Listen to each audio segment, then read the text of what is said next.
இந்த அனாக் ஒரு விபச்சாரி, ஆனாலும் இந்த அனாக்கின் மீது ஒரு காதல் அந்த நபித்தோழருக்கு. 2 பேரும் காதலித்தார்கள், 2 பேரும் வாழ்க்கை நடத்தினார்கள், 2 பேரும் நினைக்கும் பொழுதெல்லாம் சயனிப்பார்கள். இப்படியாக வாழ்ந்து கொண்டிருக்கக்கூடிய நேரத்தில் அல்லாஹ் அந்த நபித்தோழருக்கு ஹிதாயத்தை கொடுத்து விட்டார். அவர் மக்காவில் இருந்து மதீனாவிற்கு ஹிஜ்ரத் செய்து வந்து விட்டார்.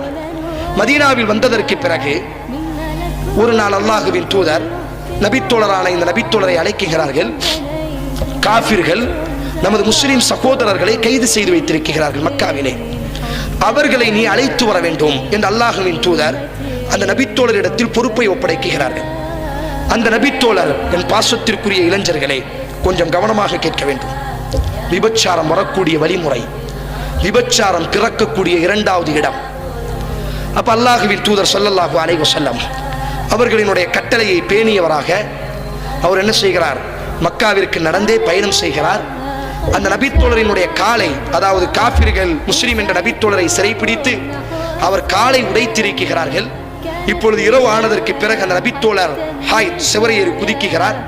அந்த நபித்தோழரை தனது தோளுக்கு மேலே போட்டவராக இப்பொழுது அந்த நபித்தோழர் வெளியே வரும் பொழுது ஒரு குரல் கேட்கிறது.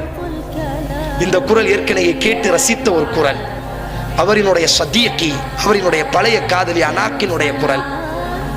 அவர் அழைக்கிறார், அவள் அழைக்கிறாள், மர்ஹபா மர்ஹபா, ஓ நீங்களா, வருக வருக, உங்கள் வருகை நல்வரவாகட்டும். உடனே அவர் கேட்கிறார், நீ அனாக்கா? ஆம், நான் அனாக்கு தான். எத்தனை நாள் ஆகிவிட்டது?